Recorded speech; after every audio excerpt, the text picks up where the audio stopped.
Bien, Walter, continuamos en este recorrido tan particular por el ómnibus del patrimonio, por así calificarlo. Llegamos hasta una casa, mucha gente pasaba por ahí, pasa, pero no se imagina, ¿no? ¿De qué estamos hablando? ¿De qué edificio? Estamos hablando de un edificio que data quizás, sin temor a equivocarme, por lo menos de 1880. Estamos hablando de cuando se inició, por ejemplo, el proceso fundacional de lo que sería ese caserón, que después se fue agregando alguna cosa, pero el aljibe, por ejemplo, las rejas, todo eso está hablando de una época muy atrás de, antes de empezar el siglo XX. La historia que tiene esa casa, lógicamente, fue pasando de mano en mano. No nos olvidemos que Pedro Tonelo, por ejemplo, fue un asiduo realmente de concurrir a ese lugar, inclusive, pero una de las cosas que encierra tan linda, que ha sido testigo de lo que fue esa zona, porque si analizamos en aquellos años prácticamente no había un camino de la costa ni nada parecido, era quizás algo así nomás como para pasar carreta y algún animal. Después, cuando Pablo Pacheco empieza con sus viajes, primero en diligencia y después en un cachilo, vamos a decir, bueno, eso se va tornando ya un poco más pintoresco, quiere decir que la gente empezó a conocer eso, por el hecho de que al pasar por allí se veía, se vislumbra desde lejos, ¿no? Y ha sido testigo de la evolución de toda esa zona.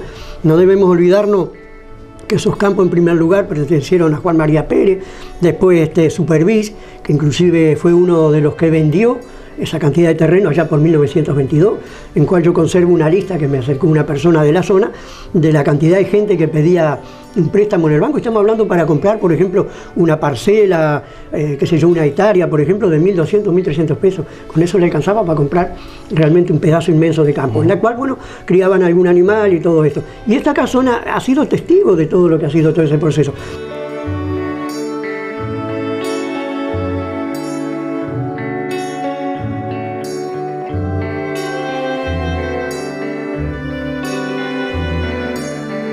Hoy estamos reunidos aquí para celebrar la ceremonia de esta pareja. Hoy tenemos la grata satisfacción de venir a casarlos aquí. En el nombre del Padre, y del Hijo y del Espíritu Santo, los declaro marido y mujer.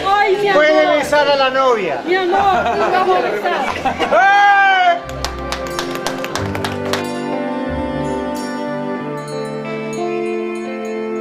No nos olvidemos que muy cerca de ahí están los campos de los Valles, por ejemplo, el Rincón de la Torre, estamos hablando de Lorenzo Latorre, por ejemplo, que fue uno de los propietarios también de esa zona. Quiere decir que esa casona encierra, es como un testigo, porque a la altura que está también va como vislumbrando las cosas, como observando la evolución. Hoy vemos ese camino, por ejemplo, que era intransitable, porque ni en Jardinera, recuerdo a mi hermano que repartía pan para Rodríguez, acá para el Pucherelli, que es muy conocido, y de quebrar una rueda por esos zanjones que cruzaban de tal manera que era imposible. Y bueno, el ómnibus de la Cuna en sus primeros viajes, por ejemplo, había que ver que llegaba hasta cierto punto y muchas veces tenían que darse vuelta o pedir un jeep o algo para que pudiera continuar.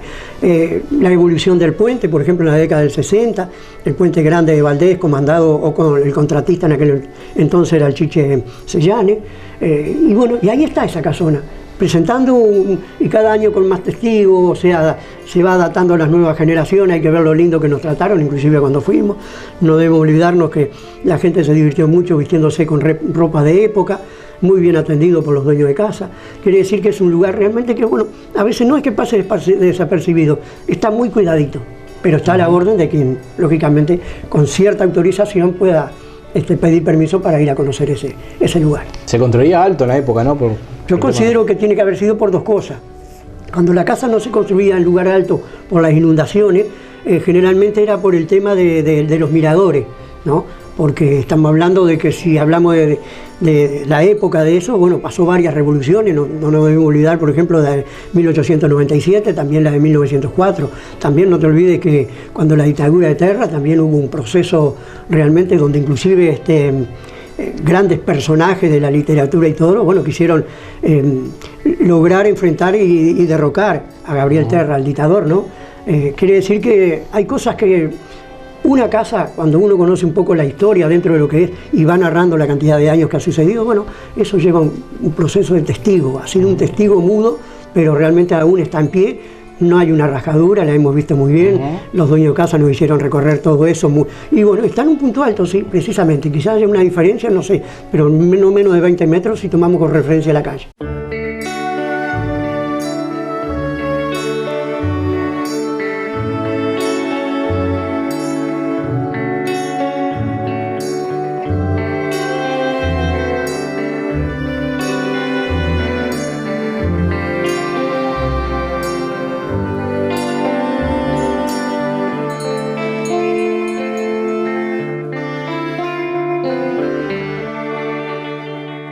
Bueno, de ahí emprendemos nuevamente viaje en el ómnibus del patrimonio, agarramos esa cortada por lo de Galareto allí. También cruzamos por los viejos galpones, que hoy hay hubo hasta hace poco una fábrica de alfombra, y bueno, esos galpones de Rausa, y entonces yo mencionaba que uno de los que cuidó durante tanto tiempo, durante tantos años esos galpones, fue Anselmo Fuente, y entonces yo al pasar por allí me recuerdo, digo, esas paredes, diremos así, o lo que sea, se habrán escuchado retumbar la voz de Anselmo, ¿no? Porque el estar de sereno ahí toda una noche, claro, se habrá caminado cantando o ensayando. Claro. Entonces me trajo un gran recuerdo porque él muchas veces nos decía que con una motito, cuando el tiempo era bueno, se largaba hasta allá. Cruzaba el camino de los teléfonos y desembocaba casi al frente. Pero después, bueno, cuando los tiempos eran malos, lógicamente el ónibus en la empresa Cuna, que claro, era la que viajaba hasta allí. Y de ahí entonces, bueno, pasamos sí precisamente por un pequeño vado que hay, pero o sea, ya hay un puentecito de hormigón, que es el Arroyo Flores, que lamentablemente es el que desemboca. Digo lamentable porque precisamente las piletas de catación en este momento, bueno, desembocan en lo que es el hilo del Arroyo Flores, ajá, que va a desembocar al final en lo que es el río San José. Ya. Son cosas que van sucediendo.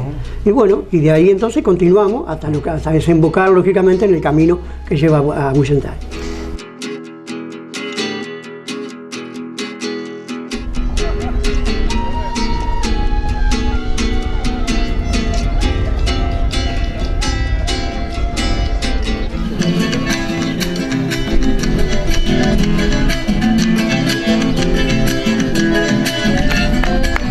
Bailando en el festival como santiagueño, costumbre del pago es hacerlo sin miedo. La moza más linda, ansiosa me espera.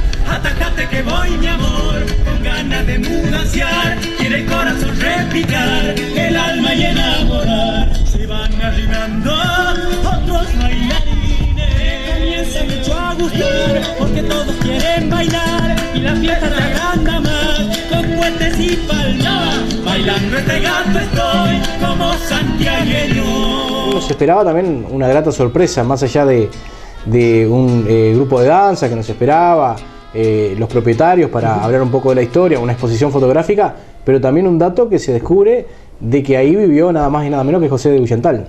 Es una de las primeras casas que hizo allá por 1850. Estamos hablando de una época realmente, después, 8 años después, vino a hacerla como una casa solariega, vamos a decir, esa gente de poder económico muy importante, se daba esos gustos, y fue la que hicieron ahí frente a la Plaza de Libertad, ¿no? Ahí en la calle Morquio, que lamentablemente, bueno, hoy por hoy está Piri, sí, viviendo, que es un viejo carpintero que había, ya jubilado, pero a la vez se han vendido parte de eso. Me pareció que en algún momento el municipio tenía que haber rescatado eso. Bueno, son problemas aparte, ¿no? Pero bueno, sí, cuando la señora allí que nos recibió empezó a contar realmente la historia, yo desconocía dónde estaba el paraje donde vivió Buyental, en ese paraje precisamente de Buyental, y bueno, y nos lleva a comprender, y yo miraba todo aquello, es increíble, si bien tienen unos agregados más acá desde el año 1903, pero realmente el caserón viejo antiguo con tejas francesas traídas de Francia, esas tejas son auténticamente francesas, me sorprende no estar allí en ese lugar. Realmente que sí, porque hay que comprender cómo comenzó toda esa historia de lo que tiene que ver con la fábrica y todo lo demás. Se construye una parte primeramente y luego las dos salas restantes. Las dos salas restantes. También se daba misa, ¿no? Claro, sí. Como capilla. Estamos hablando del tiempo del padre Daute. José Daute era uno de los que iba, después el padre Palermo y quizás algún otro padre después más adelante, como Bordol y alguno más. Pero se realizaba una misa con la gente de allí, de la zona. No debemos olvidarnos que en el año 48 recién cerró la fábrica que vamos a hablar después, si Dios quiere, cuando vamos llegando a ese paraje, de lo que fue la fábrica de baldosas y tejas de Francisco Villaró. Entonces, sí, se hacía una misa, se iban después en procesión hacia la casa, el caserón, vamos a decir, y allí eran recibidos con, por ejemplo, chocolate, una taza de leche y algo para comer, de repente un bizcochuelo, alguna cosa que todo el mundo colaboraba, pero a la vez los mismos dueños de la casa eran los que ponían ese producto para que, bueno, disfrutara. Una vez finalizada la misa, todos los que habían concurrido tenían el derecho entonces de disfrutar de una merienda o algo parecido. En 1943 vino el cura párroco de Libertad, padre Daute, a pedir para formar aquí el primer oratorio, el primero de 12 oratorios que se iban a hacer en la zona.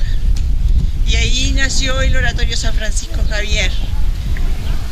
Todos los primeros domingos de mes se realizaban misas, se hacían comuniones, bautismos, y bueno, venía toda la gente del barrio. La zona estaba muy poblada porque estaba la fábrica. Ustedes van a ver en las fotos la cantidad de gente que asistía a las misas, que hoy en día sería imposible. Y otra cosa que puedo decirles, que en el año 71, cuando yo me vine a vivir aquí no teníamos luz eléctrica. Aquí la luz llegó en el año 72. Entonces ha ido cambiando mucho.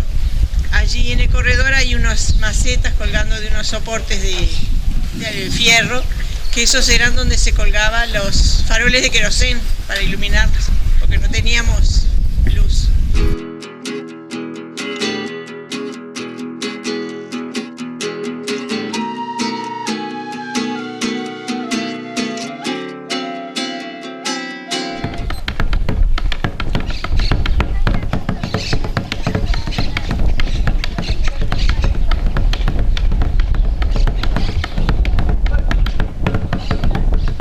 Se hacían misas, inclusive se hacían casamientos y comuniones allí en ese momento, porque iban los propios curas, lógicamente, de Libertad, ya digo, del tiempo de José Daute y después del tiempo de Luis Alberto Palermo, también, que concurrió mucho.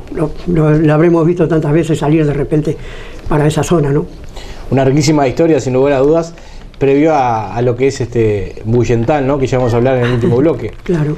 Le propongo una nueva pausa, Walter, y al regreso ya vamos a seguir luego de la presentación del grupo de danzas y ese lugar tan lindo con una exposición fotográfica. Emprendemos viaje hacia Buyental, ¿le parece? Estamos reviviendo una cosa muy linda que ha sido todo eso, pero ahora cuando lleguemos a Buyental, bueno, como siempre vamos a tratar de especificar el porqué y quién eran los propietarios antes de ser de José Buyental.